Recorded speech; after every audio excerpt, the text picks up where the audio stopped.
Les étoiles du mois, une présentation de la zone sportive.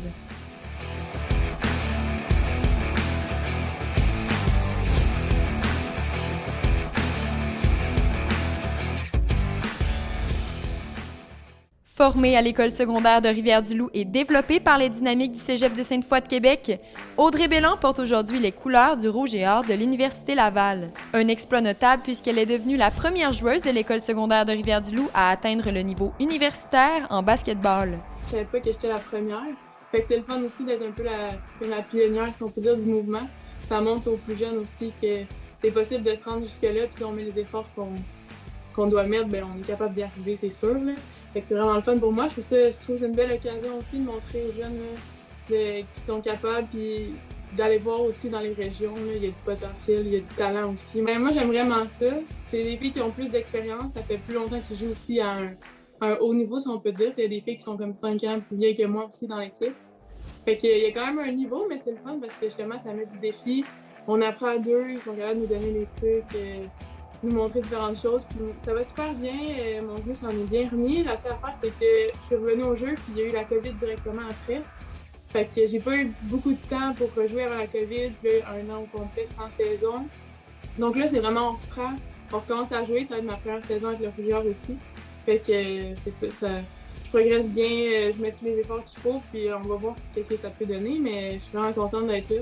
La joueuse de rugby Justine Pelletier continue de se rapprocher de son rêve de jouer sur la scène internationale dans les couleurs d'Équipe Canada. L'athlète loupe-rivoise a été informée qu'elle faisait partie d'un groupe de joueuses choisies afin de poursuivre le processus de sélection en vue de la Coupe du monde de rugby féminin qui aura lieu en 2022 en Nouvelle-Zélande. En fait, c'est une étape de plus dans justement cet objectif-là. Il n'y a encore rien d'acquis parce que je pense qu'il y a beaucoup de travail à faire avant de se rendre justement jusqu'au bout. Un an, c'est quand même long. C'est un groupe de 30, à peu près 30 joueuses qui vont être sélectionnées pour la Coupe du monde.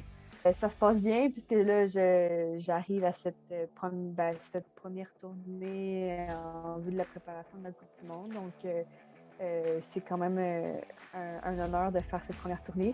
Il reste que j'ai du travail à faire sur moi dans mon jeu qui, j'espère, va se peaufiner au fur et à mesure de ces camps-là. Ça prend beaucoup aussi au niveau, ça va plus vite, c'est des meilleurs joueurs, c'est un niveau plus élevé. J'espère bien performer. Je sais que j'ai des points faibles, j'ai des points forts. Et c'est mon objectif, justement, rendre mes points faibles un point fort. Le trialiste Félix Fortin-Bélanger de Notre-Dame-du-Portage a terminé au premier rang du championnat québécois de moto-trial. Il a devancé son frère Michel Fortin-Bélanger lors de la 7e et dernière manche du championnat dans la catégorie expert, s'assurant du même coup de la pole position au cumulatif. Et c'est vraiment le fun de pouvoir être champion encore. La dernière fois que j'avais gagné, c'était en 2012, ça faisait vraiment plusieurs années. Puis Michel il a pris une belle avance, là. Il était en confiance sur sa moto depuis plusieurs saisons. Puis cette année, j'ai réussi à avoir plus d'heures, rouler plus souvent. Pas nécessairement plus longtemps, mais vraiment la fréquence, fait quasiment tous les jours. Puis la dernière compétition qu'on a eue ici, là, le feeling était parfait, il n'y avait aucune erreur, tout allait très bien. Fait que très content du résultat.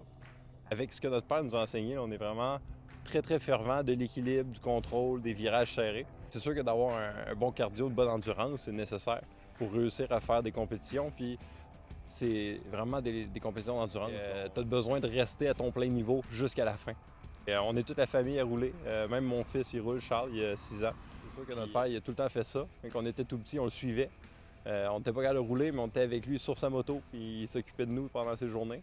Puis maintenant, ça a été la même chose avec mon petit Charles. Fait on continue comme ça, puis c'est des beaux moments tout le monde ensemble. Les étoiles du mois vous sont présentées par la Zone sportive et Info Dimanche.